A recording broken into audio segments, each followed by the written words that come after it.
So if I return to work and I have to work, whether it's part-time or full-time, my children need to be taken care of. My work is valuable because if I don't do it, then I have to pay somebody else to do it. That's how valuable my work is. Welcome to the Slow Living Collective podcast. I'm Amy, wife, mother of two and homemaker. Come along with me as I share my love for simple living, growing in my allotment garden, diving into what it means to be an urban homesteader and embracing life as a mother and homemaker. Hi everyone, and welcome back to another episode of the Slow Living Collective podcast. I am so grateful to have you here. Now, before we continue in today's episode, can I just ask a little favour of you? I know there is a fair few of you listening to me regularly now, and I'm so grateful to have you with me. I really am. Would you mind doing me a favour? Would you just pause this episode and whatever platform you listen to your podcasts on, will you just go and give me a little review and a little rating? Because these things really, really help this podcast. It's something you can do to help get my podcast far and wide. And I love just seeing my analytics grow every single week. It is so amazing. And I love what I get to do here. So if you could, just go and give me a little rating and a review and I will love you forever. Okay, so for today's episode, I am going to talk about homemaking, productivity as a homemaker, and the importance of rest as a homemaker.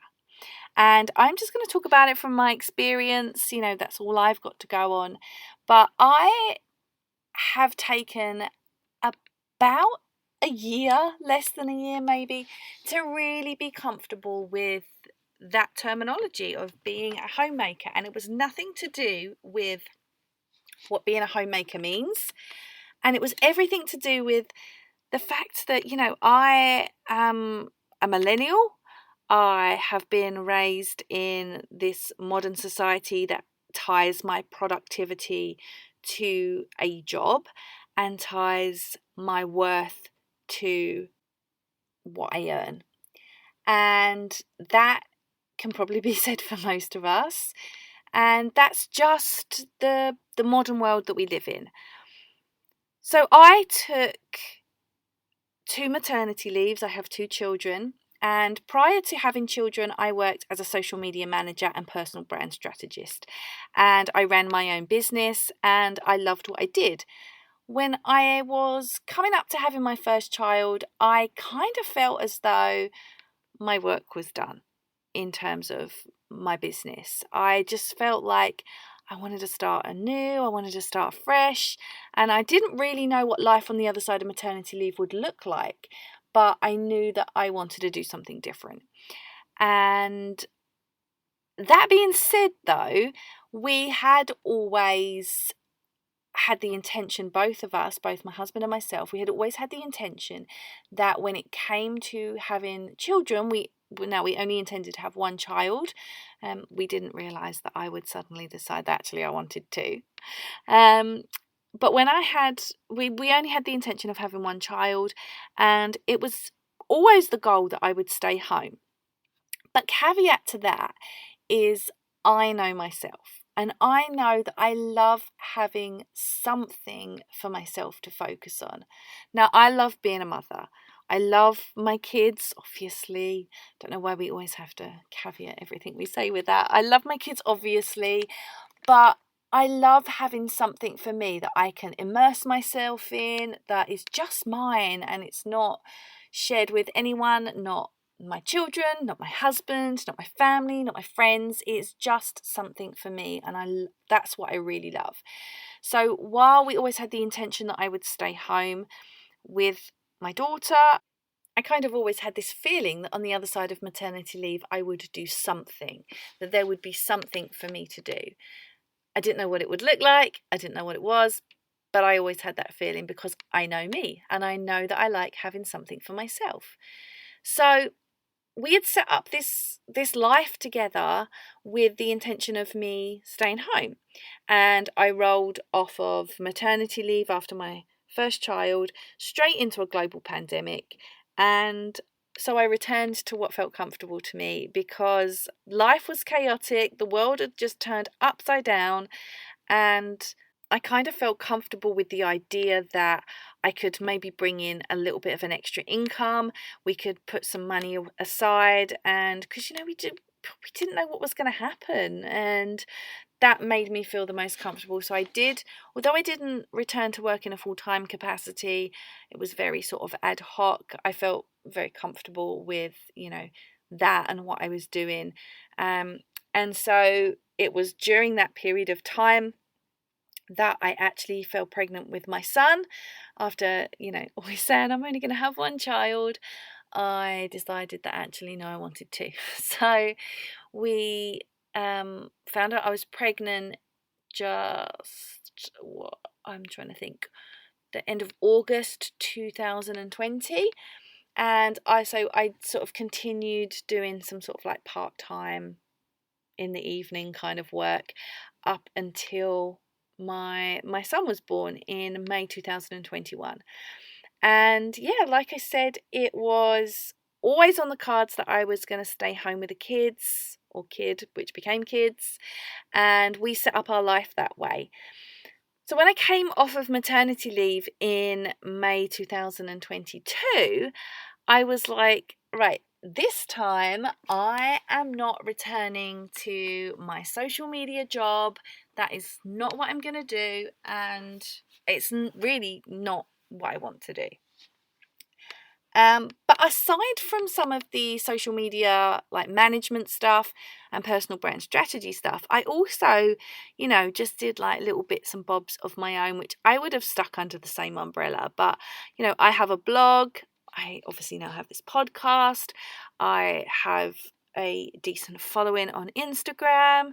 And, there are lots of like little bits and bobs that I do that still bring in a little bit of an income, such as like influencer marketing, affiliate marketing. I do like guest posting. So there's a lot of things that bring in like a little bit of an income, and I have continued to do those since I returned off of maternity leave. But first and foremost, I am a homemaker. And when I came off maternity leave after having my son, the one that was May 2021, I knew that I wasn't going to be returning to work. Whereas when I came off of maternity leave in March 2020, I very much, felt like, okay, I'm going to do something and the world's on its head, so let's go. So it took me a really long time to feel really comfortable with this idea of being a homemaker, and it's nothing to do with being a homemaker. In fact, as time has gone on, I really feel like I've embraced the role as a homemaker, as a mother, as a home educator to my two children. I feel like I've embraced it and become more comfortable with it. But at first, it was really difficult for me, and I had to sort of like sit with that, because I was like, why is it so difficult for me to just sort of not do anything for financial remuneration? And all I can put it down to is, I'm a millennial. I was born in 1985. I have lived my life being told essentially, from like the media, from society, that our worth is tied to the money we bring in and the job that we do. And staying at home and being a homemaker has never really been, I guess, appreciated. It's never really been considered the option. And society still very much doesn't consider it the option. There is always a drive to get mothers back to work after they've had their children. There's always a push on, returning to work after maternity leave. And, I know that for some people they want to return to work, and I know for some people they really don't. And I think we as a society don't appreciate that. So like I said, coming off of maternity leave and sitting with that feeling of, why does it not feel that natural to be at home. And I don't know, I don't really know the answer I came to about that, if I'm honest. But I do know that as time went on, I became more comfortable in that role. And I think some of that has to do with some of the people that I began to follow on Instagram, other women, other really powerful voices in the homemaking community who, really standing up and saying, our work is so valuable. It's really valuable. The work that we do, it might not be paid, but it is so, so, so valuable. And that made me sort of be more comfortable in that role. And I know that the uncomfortableness only came from the way society has portrayed homemaking in the past. And I mean, I know my mum stayed home with me until I went to school, and she did like a few little, like home jobs in terms of like I know she did some bookkeeping and things like that she did in the evening when I was in bed. And she did what she had to do to support our family, as well as, being able to be home with me because that was important to her. And, I carried those things through as well, that being home with the children is something that is important to me, and I know is important to my husband as well. And yeah, but still very aware that society doesn't place value in that. And, you know, I know here in the UK recently it's been in the news about how they can tempt stay-at-home mums back into the workplace. And, it angers me and makes me laugh at the same time, I guess, because it's like, well, some stay-at-home mums are stay-at-home mums because they want to be stay-at-home mums. And I appreciate that's not the case in every situation, but it is in some situations. And it just baffles me how it's 2023 and we still place absolutely no value on the absolutely pivotal work that parents do inside their homes. It is astounding to me. Now, like I said, I sat with that uncomfortability for a while, and as time went on, like I said, following some really powerful female voices in the homemaking community made me slowly feel more comfortable with this idea. And I know the uncomfortability came from just being raised in a world that pays no value to the work that goes on inside the home. And it's absolutely mad to me because I think that the work we do inside our homes with our children, raising the next generation, is actually the most important and most powerful work that we can do. And that's not saying that that work is attributed only to those who stay home full time. That applies to everyone across the board, whether you work inside the home, outside the home, whatever your job title is, whether it's stay-at-home mum, homemaker, whether you're an accountant, a solicitor, whatever your job is, the work we do inside our four walls is the most important work that we will ever do. And it infuriates me that we're in 2023 and our work is just not valued. So since I've been able to sit more comfortably with being a homemaker, I feel like I've actually embraced like so many aspects of it, and I am 100% happy to stand here. I lead with being a homemaker. It is my presence online, it's my blog, it's my Instagram. I am a homemaker, and I'm just so grateful that I get to do it. I did say in today's episode that I was going to talk about the importance of rest as a homemaker and also being productive as a homemaker, and I am. But before I get onto that, I want to just talk a little bit about perceptions of homemaking. Since I've stayed home with the children, I have in some quarters received some comments such as, you're so lucky you get to stay at home, you're so lucky your husband has a good job, or you're lucky that your husband can support you, or that he takes care of you. And like, I laugh these things off, but actually I get a little irritated by those comments because, firstly, why are we attributing everything I do back to a man? Why am I so lucky that I have this particular husband? I mean, I am lucky that I have this particular husband, of course, and I am lucky that he has a job that enables me to stay at home.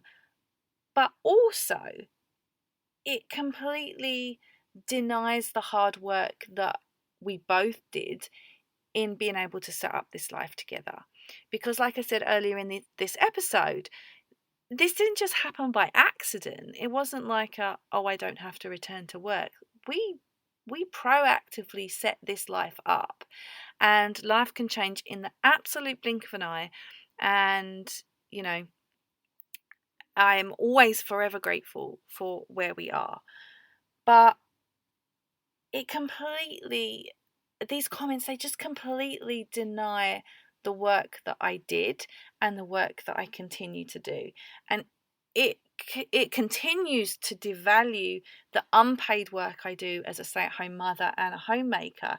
It completely devalues that work as well. Like, it's not valuable, and it only exists because there's a man somewhere paying my way.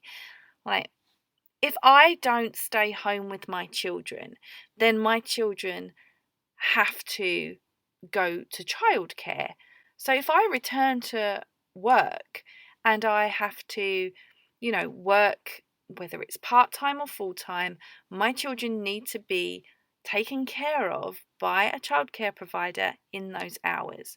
So, my work is valuable because if I don't do it, then I have to pay somebody else to do it. That's how valuable my work is. So, the importance of rest as a homemaker. Now, I prioritise this in our household, as well as balancing with everything that I need to be getting done as well.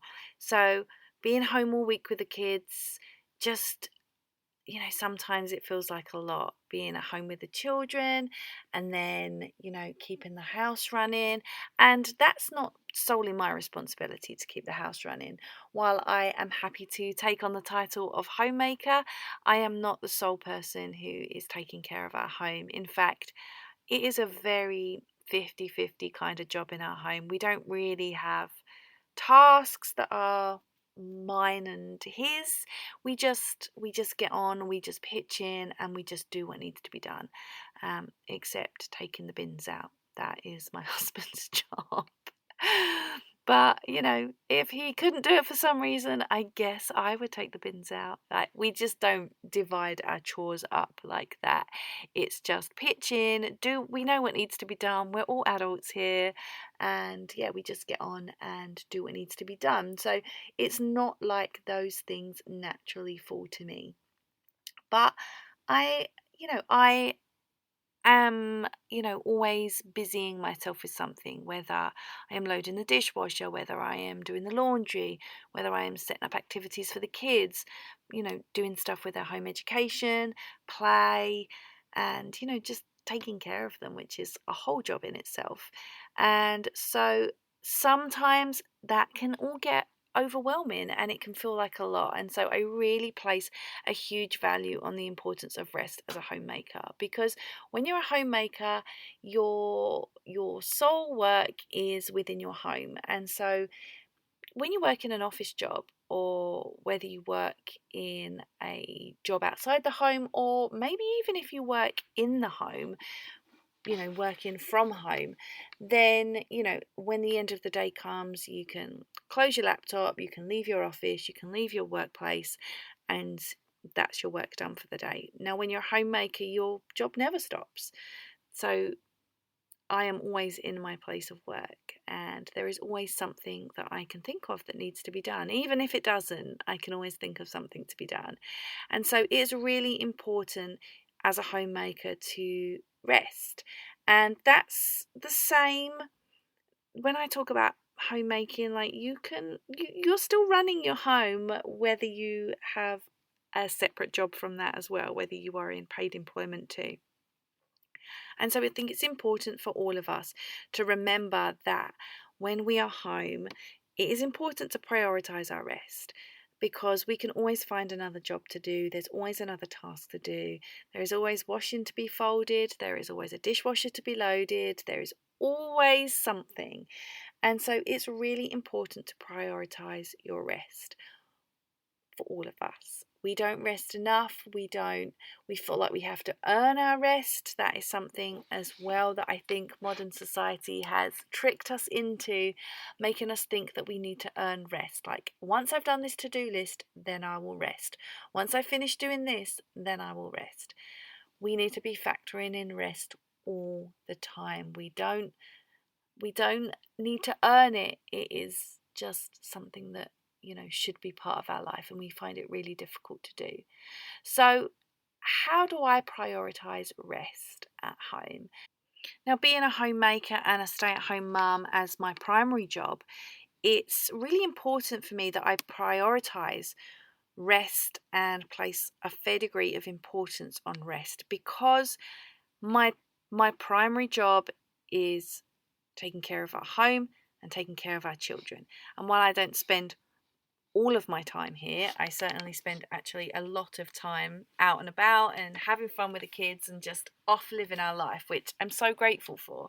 But my main job is here, and so I have to make sure that I am taking time that I need to rest, recharge, and rejuvenate.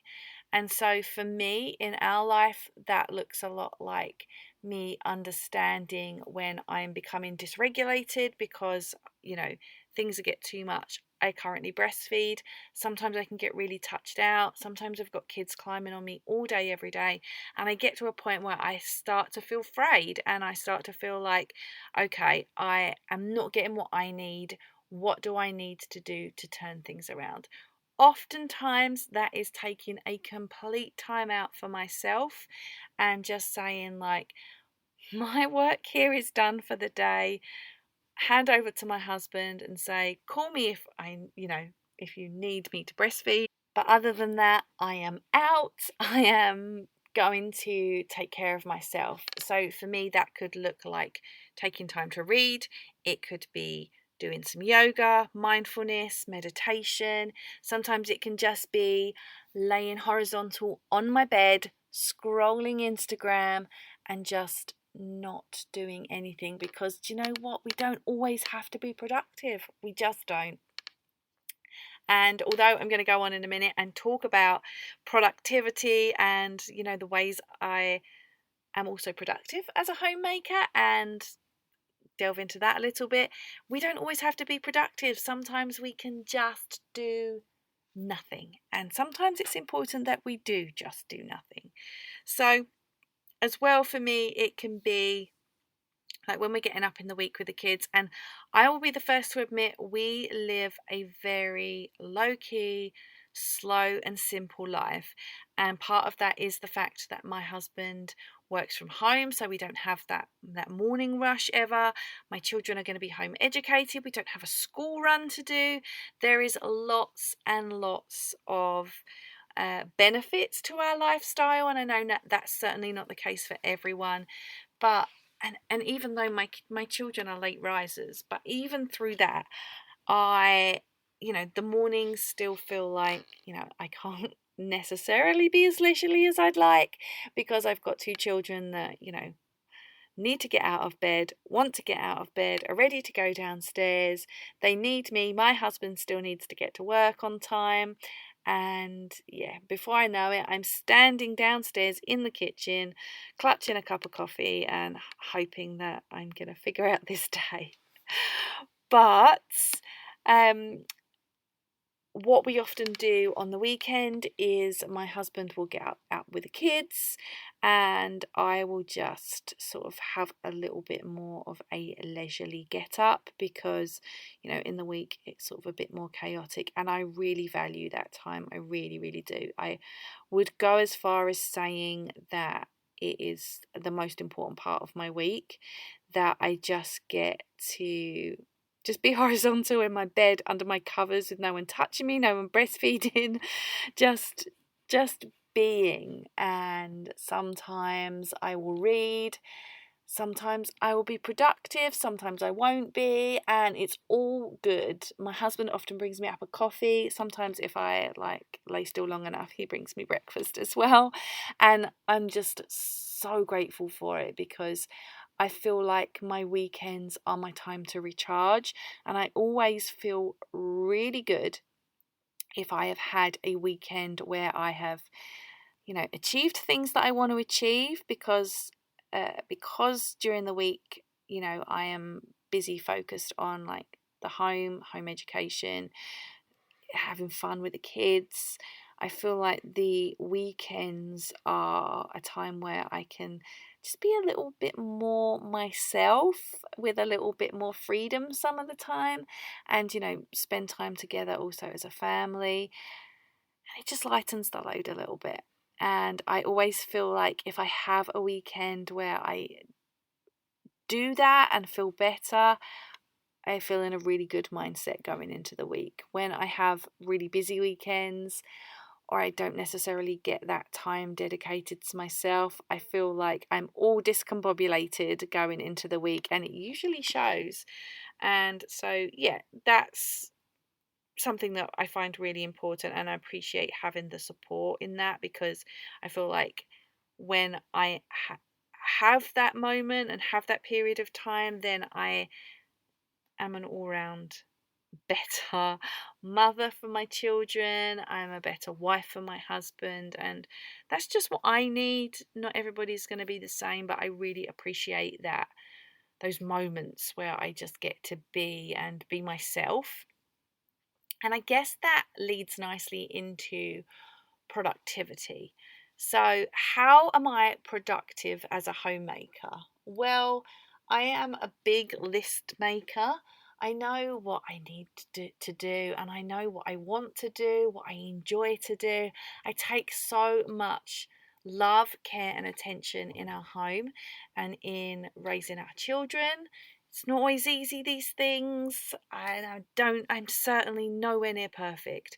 There are times where I want to scream.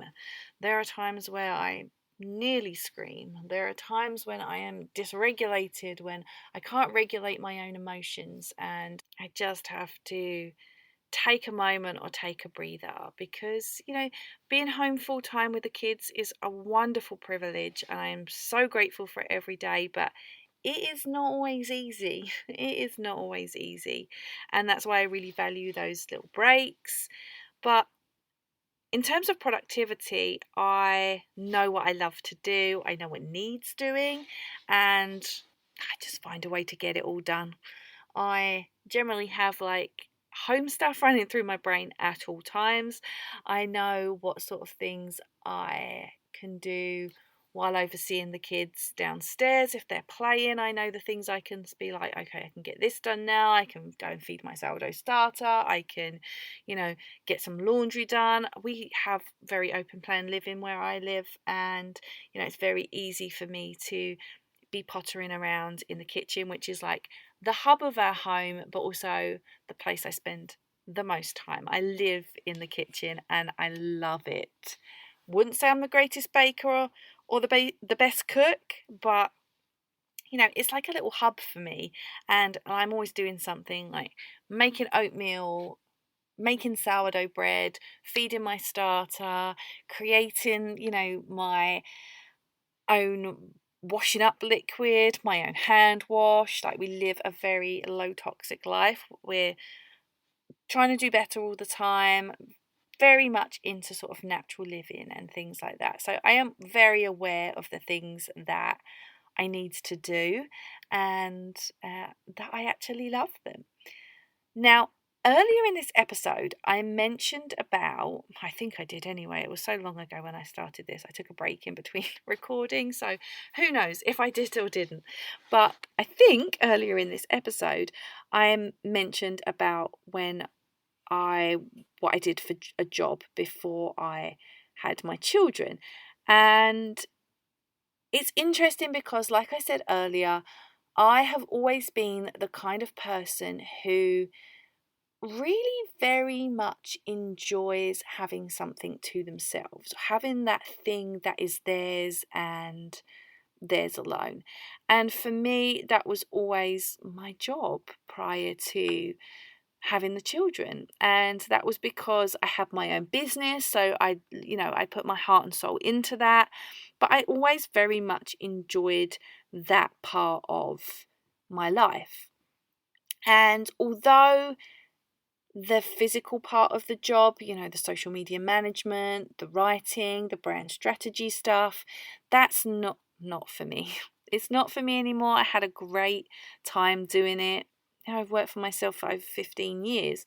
So I've enjoyed every aspect of that. But there have been other things that I have done along the way which have been supplemental to that.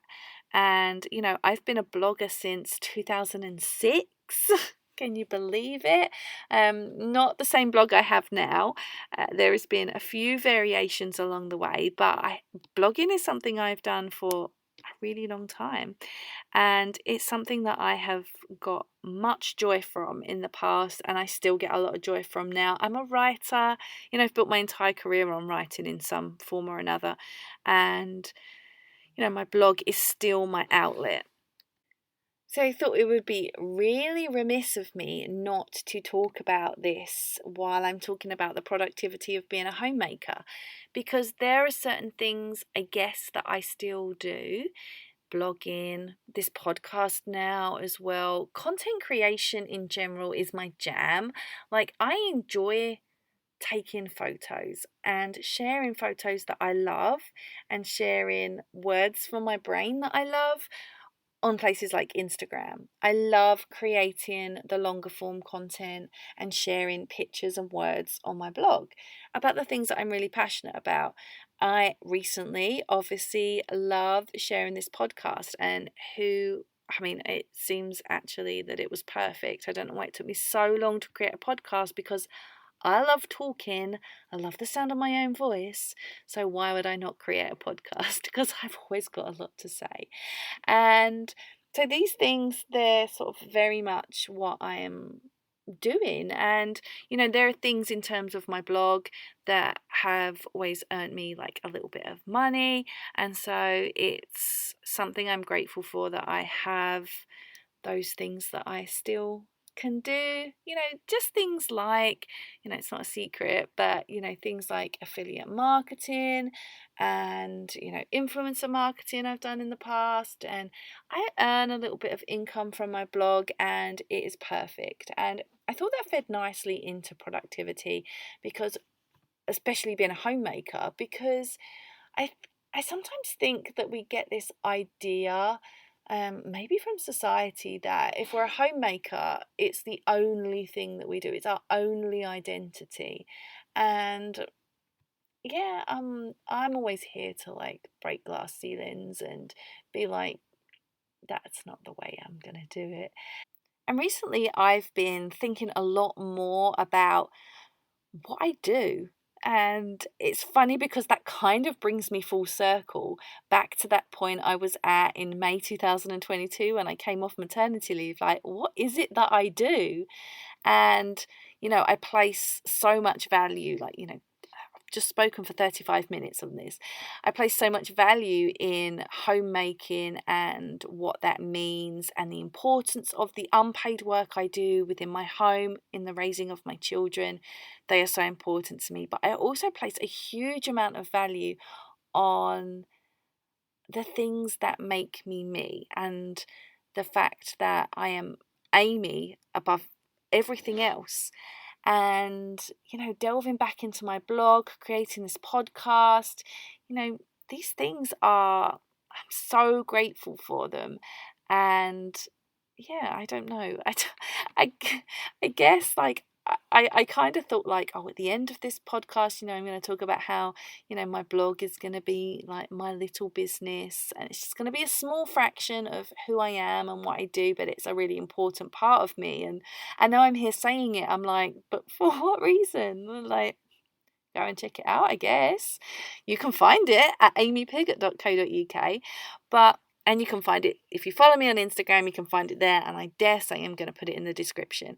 But you can always find the show notes for these episodes there. But I also share loads and loads of stuff on my blog.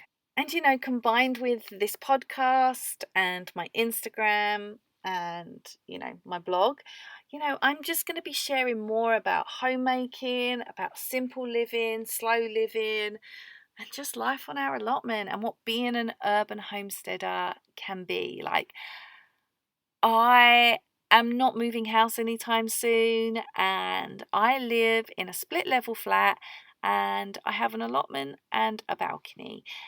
I'm not about to get my own dairy cow. I am not about to get chickens, but there are so many aspects of homemaking, simple living, homesteading, all of that sort of stuff that you can absolutely achieve. You don't have to have a big amount of land. You don't have to live in the countryside. So I hope you will follow me or continue to follow me over on Instagram. You can find me at Life on Plot 44. You can follow my blog, amypigott.co.uk. All of these links I'm going to put in the notes, so don't worry, just check out the description to this podcast. But all of that to say, I guess, that, homemaking is one of the most important things I do. Being a stay-at-home mum is one of the most important things that I do. But the content creation that I get to do here, that I get to do on my blog, and to some degree the stuff that I like to create on Instagram as well, they are things that really make me excited, and I enjoy having that outlet in which to share some of the things that we're really passionate about in our life. Like I said, homemaking, simple living, allotment life, urban homesteading, all of these things excite me so much, and I know there's a lot of you guys who are very much into some of the similar things I am, and I hope you will continue to follow me on this podcast, on my blog, and over on Instagram. So whether you're a stay-at-home parent or whether you work inside or outside the home, the work that we do within the four walls of our home is so valuable. You don't have to not work to be a homemaker. Some will and some won't. But the importance of the work is so undervalued in the outside world. If you listen closely though, there is a revolution. A revolution of people who are fed up with society's expectations and are ready to do things their own way. There are powerful voices of homemakers all over who are fed up with their work being devalued by society. I hope you continue to join me here as I continue to embrace a simple life as a homemaker, allotment gardener, and urban homesteader. Thank you so much for listening to another episode of the Slow Living Collective podcast. You can find me sharing our everyday life over on Instagram, and you can find me at Life on Plot 44, and you can check out the aforementioned blog at amypigott.co.uk. All the links are going to be in the notes, so check them out there, and I can't wait to share more of my inner thoughts on so many fun topics. So I will see you next time, and until then, thank you ever so much for being here, and I guess I will see you either over on Instagram, over on the blog, or in the next episode.